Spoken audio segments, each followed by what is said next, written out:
Hello everyone, I am Gopu. இன்னைக்கு நம்ம Microsoft எக்ஸலோட advanced shortcuts பற்றி பார்க்க போகிறோம். வாங்க பார்க்கலாம்.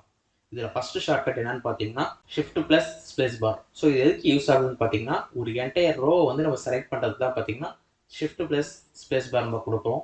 இப்போ ஃபஸ்ட்டு ஒரு செல்லை செலக்ட் பண்ணுங்கள். ஃபார் எக்ஸாம்பிள் நான் இந்த செல்லை செலக்ட் பண்ணிக்கிறேன். இப்போ வந்து நான் ஷிஃப்ட் ப்ளஸ் ஸ்பேஸ் பார் கொடுத்துனே பாருங்கள், அந்த என்டையர் ரோ வந்து எனக்கு செலக்ட் ஆயிருக்கு. இப்போ நெக்ஸ்ட் ஷார்ட்கட் என்னன்னு பார்த்தீங்கன்னா CTRL+B. இந்த CTRL+B எதுக்குன்னு பார்த்தீங்கன்னா நம்ம செலக்ட் பண்ணிருக்கக்கூடிய ஒரு என்டையர் ரோ ஆர் ஒரு இண்டிவிஜுவல் ரோவை அதில் இருக்கக்கூடிய டெக்ஸ்ட்டை போல்டாக மாற்றுறது தான் பார்த்தீங்கன்னா CTRL+B. ஸோ இப்போ நீங்கள் கண்ட்ரோல் ப்ரெஸ் பண்ணிட்டு B கொடுக்கும்போது பார்த்தீங்கன்னா இப்போ நான் செலக்ட் பண்ணியிருக்க ரோ பாருங்கள், அப்படியே பாருங்கள் எனக்கு வந்து போல்டாக இருக்குது. இதுதான் CTRL+B. ஸோ நெக்ஸ்ட் ஷார்ட்கட் என்ன பார்க்க போகிறோம்னா CTRL+Z. ஸோ இந்த CTRL+Z எதுக்குன்னு பார்த்தீங்கன்னா இப்போ நம்ம கொடுத்த ஆக்ஷன்ஸ் பார்த்தீங்கன்னா ரெண்டு ஆக்ஷன்ஸ். ஃபர்ஸ்ட் பார்த்தீங்கன்னா நம்ம வந்து இந்த என்டையர் ரோ செலக்ட் பண்ணியிருக்கோம். செகண்ட் ஆக்ஷன் பார்த்தீங்கன்னா நம்ம போல்ட் பண்ணியிருக்கோம். ஸோ இதை அப்படியே ரிவர்ஸில் கொண்டு போகிறது தான் பார்த்தீங்கன்னா CTRL+Z. இது வந்து அண்டுன்னு சொல்லுவாங்க. இப்போ நான் கண்ட்ரோல் ப்ரெஸ் பண்ணிட்டு இசட் கொடுக்குறேன். இசட் கொடுத்தனே பாருங்கள் நம்மளோட லாஸ்ட் ஆப்ஷன் என்னன்னு பார்த்தீங்கன்னா CTRL+B கொடுத்து போல்ட் பண்ணோம், அது வந்து ரிமூவ் ஆயிடுச்சு. நெக்ஸ்ட் பார்த்தீங்கன்னா CTRL+ஸ்பேஸ் பார். ஸோ இது எதுக்கு யூஸ் ஆகுதுன்னு பார்த்தீங்கன்னா ஒரு என்டையர் காலத்தை செலக்ட் பண்ணால் தான் CTRL+ஸ்பேஸ் பார் யூஸ் ஆகுது. ஸோ ஃபஸ்ட் நான் மறுபடியும் வந்து ஏதோ ஒரு செல்லை செலக்ட் பண்ணுறேன். எனக்கு அந்த செல்லில் இருக்கக்கூடிய என்டையர் காலத்தையும் எனக்கு செலக்ட் பண்ணணும் அப்படின்னா மறுபடியும் நான் கண்ட்ரோல் ப்ரெஸ் பண்ணிவிட்டு ஸ்பேஸ் பார் ஒருத்தர் ப்ரெஸ் பண்ணோன்னா அந்த என்டையர் ரோ ஃபுல்லாக செலக்ட் ஆகிடுச்சு. ஸோ இதில் நம்ம நெக்ஸ்ட் ஷார்ட்கட் என்ன பார்க்க போகிறோம்னா CTRL+I. இந்த CTRL+I எதுக்கு யூஸ் ஆகுதுன்னு பார்த்தீங்கன்னா நம்ம செலக்ட் பண்ணிருக்கக்கூடிய செல்லில் இருக்கக்கூடிய டெக்ஸ்ட்டை இட்டாலிக்காக மாற்றுறதுக்கு தான் பார்த்தீங்கன்னா CTRL+I வந்து யூஸ் ஆகுது. நம்ம மறுபடியும் கண்ட்ரோல் ப்ளஸ் பண்ணிட்டு I கொடுக்குறேன். I கொடுத்தனே பாருங்கள் இப்போ நம்ம செலக்ட் பண்ண செல்லில் இருக்க டெக்ஸ்ட் எல்லாமே பார்த்தீங்கன்னா இட்டாலிக்காக மாறிடுச்சு.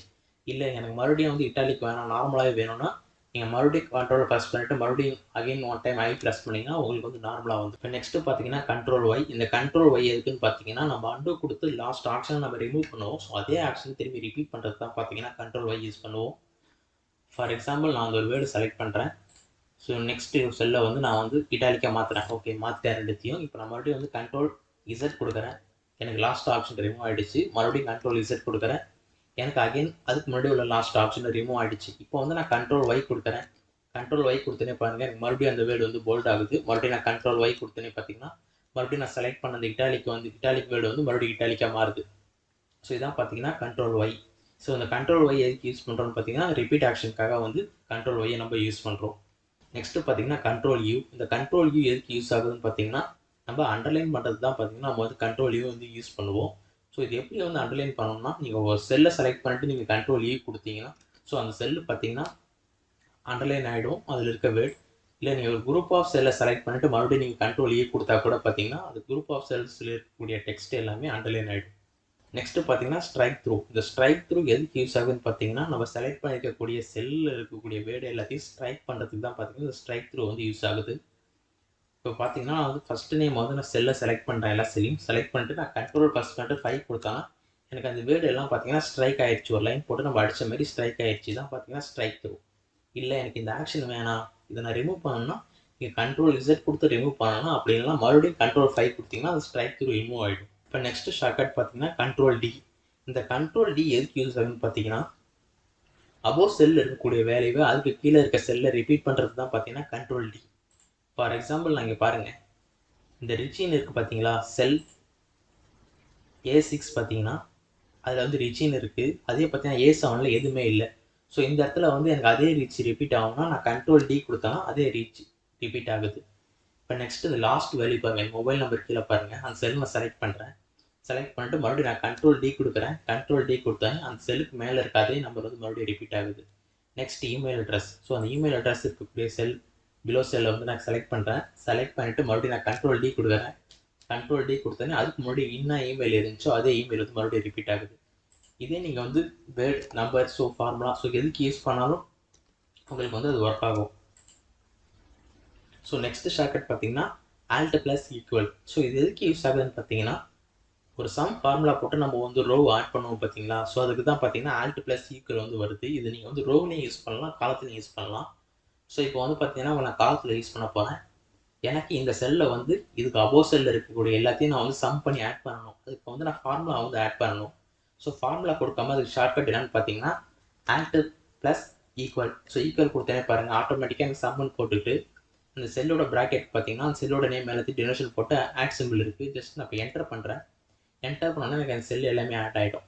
நெக்ஸ்ட் ஷார்ட்கட் பார்த்தீங்கன்னா CTRL+K. இந்த CTRL+K எதுக்கு யூஸ் ஆகுதுன்னு பார்த்தீங்கன்னா ஒரு லிங்க் இதில் ஆட் பண்ணுறது தான் பார்த்தீங்கன்னா CTRL+K. இப்போ நான் இந்த செல்லில் வந்து ஒரு லிங்க் ஆட் பண்ணணும், அதனால நான் CTRL+ மட்டும் நான் K கொடுக்குறேன். K கொடுத்தனே பாருங்கள் எனக்கு ப்ரீவியஸ் ஃபைல்ஸ் எல்லாமே இதில் இருக்குது. ஸோ நான் ப்ரீவியஸ் ஃபைலில் ஒரு ஃபைலை செலக்ட் பண்ணுறேன். செலக்ட் பண்ணிட்டு நான் ஓகே கொடுத்துட்டேன். இப்போ பார்த்தீங்கன்னா எனக்கு வந்து அந்த ஃபைல் வந்து அதோட லிங்க் வந்து எனக்கு இந்த செல்லில் வந்து ஆட் ஆகிடுச்சு. இப்போ எனக்கு சடனாக எனக்கு அந்த ஃபைல் ஓப்பன் பண்ணணும் அப்படின்னா ஜஸ்ட் அந்த செல் இருக்கக்கூடிய அந்த நேமை கிளிக் பண்ணாலே போதும். எனக்கு பாருங்கள் எனக்கு அந்த ஃபைல் என்ன ஃபைல் வச்சுருந்தோன்னா அந்த ஃபைல் வந்து ஒரிஜினல் ஃபைல் இதுக்கு ஓப்பன் ஆகிடுச்சு. ஸோ இது மாதிரி லிங்க்கை இன்சர்ட் பண்ணுறது தான் பார்த்தீங்கன்னா CTRL+K. இப்போ நெக்ஸ்ட் ஷார்ட்கட் பார்த்தீங்கன்னா CTRL+F. இந்த CTRL+F எதுக்கு யூஸ் ஆகுதுன்னு பார்த்தீங்கன்னா ஒரு வேர்டு நம்ம வந்து ஃபைண்ட் பண்ணுறது தான் பார்த்தீங்கன்னா CTRL+F கொடுப்போம்.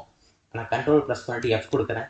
F கொடுத்தனே பாருங்கள் இந்த ஃபைண்டில் வந்து என்ன டைப் பண்ணுறோமோ டைப் பண்ணி ஜஸ்ட் என்ட்ரி பண்ணலாம். ஸோ அந்த வேர்டு வந்து நம்ம ஃபைண்ட் பண்ணி கொடுத்துரும். ஸோ இப்போ பாருங்கள் நான் ஃபைண்ட் பண்ணிட்டேன் 197. எனக்கு இது 197 பார்த்தீங்கன்னா இது செலக்ட் ஆகிருக்கு. ஸோ நெக்ஸ்ட் ஷார்ட்கட் என்னென்னு பார்த்தீங்கன்னா CTRL+H. இந்த CTRL+H எதுக்கு யூஸ் ஆகுதுன்னு பார்த்தீங்கன்னா ஒரு வேர்டை ரீப்ளேஸ் பண்ணுறது தான் பார்த்தீங்கன்னா CTRL+H யூஸ் ஆகும். CTRL+ பண்ணிட்டு H கொடுத்தீங்கன்னா உங்களுக்கு ரீப்ளேஸோட ஷார்ட்கட் வந்துடும். ஸோ இதில் ப்ரீவியஸாக நீங்கள் என்ன ஃபைண்டு கொடுத்தீங்களோ அந்த ஃபைண்டு தான் அதில் இருக்கும். இல்லை எனக்கு வேறு ஏதாச்சும் ஃபைண்ட் பண்ணணும்னா ஸோ அதை ரிமூவ் பண்ணிவிட்டு ஒரு 320 கொடுக்குறேன். இங்கே 320 வேல்யூ இருக்குது. ஸோ அதுக்கு பதில் நான் வந்து ஒரு 300 என்ட்ரி பண்ணுறேன். 300 கொடுத்துட்டு ஃபஸ்ட்டு நான் வந்து ஃபைண்ட் பண்ணுறேன். ஃபைண்ட் பண்ணிவிட்டு நெக்ஸ்ட் ரீப்ளேஸ் கொடுக்குறேன். ரீப்ளேஸ் கொடுத்தேன்னு பாருங்கள் 320 300 மாறிடுச்சு. நம்ம நெக்ஸ்ட் வீடியோவில் இன்னும் அட்வான்ஸ்டு ஷார்ட்கட்ஸோட கண்டினியூஷன் பார்க்கலாம். Bye guys.